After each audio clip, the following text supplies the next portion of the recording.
天未破晓的时候，明朝首都南京城的一处官邸就亮起了灯。审刑司官员吴庸穿戴整齐，准备上朝。但在出发前，他得先和妻子儿女一一道别，像交代后事一般把所有事都交代清楚，然后才在家人的一片哭声之中走出家门。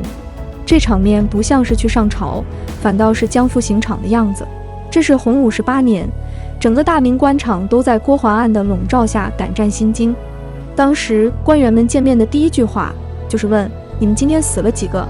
据刑法志记载，除了主要涉案的礼部尚书赵茂、刑部尚书王惠迪等高级官员，当时明朝6部之中，所有的侍郎以下官员都被干掉了。杀到最后，一个部门最多也就剩下3个人。经过这一连串大案，朝廷官员如惊弓之鸟，每天都担心自己的脑袋不保。有些好事的人就拿这些官员开涮，说朱元璋上朝时，如果玉带是在肚皮下面，就是要杀人了；如果玉带在肚皮上，就代表今天平安无事。史料记载，官员们每天上朝都要在家门口举行送别仪式。如果今天平安归来，就是又多活了一天的大喜事，是要好好庆祝一番的。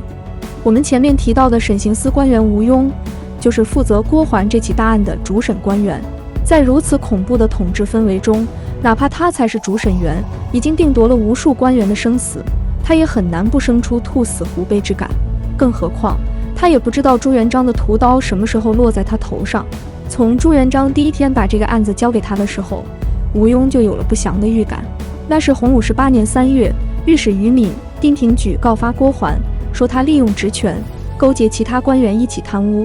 比如这系的秋粮本应该上缴450万担，而郭桓只上缴了200多万担。最后审查结果就是郭桓等人总共贪污2000多万担粮食，相当于大明1年的税收。朱元璋龙颜大怒，下决心要扫荡大明所有的贪污官员，于是他让审刑司的吴庸考讯。此案一下子牵连了全国的12个部正司，礼部尚书赵茂、刑部尚书王惠迪、兵部侍郎王志、工部侍郎麦志德全部牵涉其中。为了追赃粮，这起案件慢慢演变成了全民运动，全国各地的小富百姓抄家破产的也是不计其数。朱元璋是个眼里揉不得沙子的皇帝，尤其痛恨官员贪污腐败。他下重点规定官员贪污超过60两，直接包皮萱草挂在土地庙前。郭桓敢在老朱这个千古第一大狠人的眼皮子底下贪掉大明1年的官粮，这是不说不可能，但能把案子闹这么大，离不开朱元璋的借题发挥。不要以为朱元璋杀人是因为他喜欢杀，以杀人为乐。老朱每一次杀人都有明确的目的性和极其精确冷酷的利益算计。明初4大案，表面上看都是朱元璋杀的血流成河的案子，其实他们都埋伏了一条暗线。胡惟庸案是光皇权与文官集团的斗争，蓝玉案则是皇权与武将之间的斗争。郭桓案表面上是个反腐案件，实际上隐藏了老朱更深的政治经济上的考量。历朝历代，反腐都是维护统治、打击异己的最好工具。朱元璋的反腐是与屠戮功臣同时进行的，先是借助空印案，把地方上的掌印官，也就是政治杀了一遍，然后是郭桓案，血洗大明官场，从中央到地方都杀得人头滚滚。根据今天的学者统计，两岸相加一共杀了7、8万人，获罪坐牢、流放的更是不计其数。这些人里面肯定有该杀的贪官，也一定会有被冤杀的清官，如方孝孺之父济南知府方克勤，但这属于可以被接受的损失，因为杀贪官不是朱元璋真正的目的。农业社会，农民最需要的是土地，只要农民有了土地，就没有造反的可能。所以朱元璋要推动他的土地改革，手段还是反腐。空印案和郭桓案两案加在一起杀了7、8万人，按当时的官制，官吏总数也只有2万余人。就算官场被老朱清空了，还多出来5、6万名额，留给谁呢？答案是地主、士绅、富户。朱元璋农民出生，是个极为推崇小农经济的君主。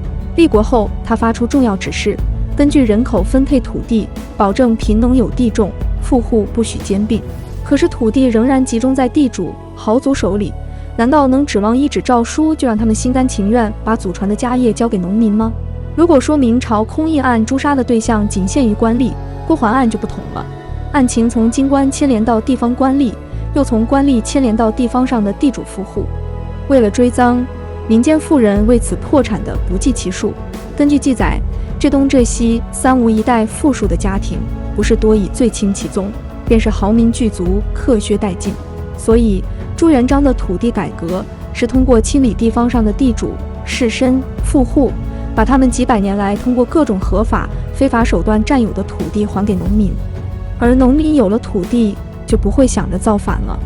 还有一点，郭淮案发生的时间节点，洪武17年，傅有德率军攻下云贵，朝廷犒赏3军。洪武20年，是朱元璋第5次北征大元，正所谓大炮一响，黄金万两，战争是最烧钱的昂贵机器。在洪武18年到19年的这2年里，无疑是老朱最需要钱的时候，而这2年恰好就是郭淮案爆发和处理之期，这是巧合吗？从洪武3年到洪武29年，朱元璋一共发动了13次北伐，可是在第2次的北伐中，明军遭受到北元的拼死反击，导致损失极大，以至于在此后的9年之间都无力北向。即使在洪武13年、14年和17年又勉强地发动了3次北征，不过也都是小打小闹，规模并不大。为啥？就是因为老朱没钱了，打不动了。这种跨越几千里的远征对于后勤补给的耗费是相当大，想要运到前线1斤粮食，可能途中就要消耗3到5斤。就算西元新气象，大明开国气象尤盛，兵强将勇，但是如此巨大的消耗在当时也是难以承受的。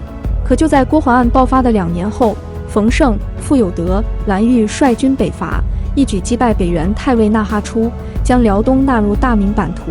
转过年来，蓝玉又率军突袭捕鱼洱海，逼杀北元天元帝托古斯帖木儿，俘获北元太子、公主等人，彻底摧毁了北元小朝廷。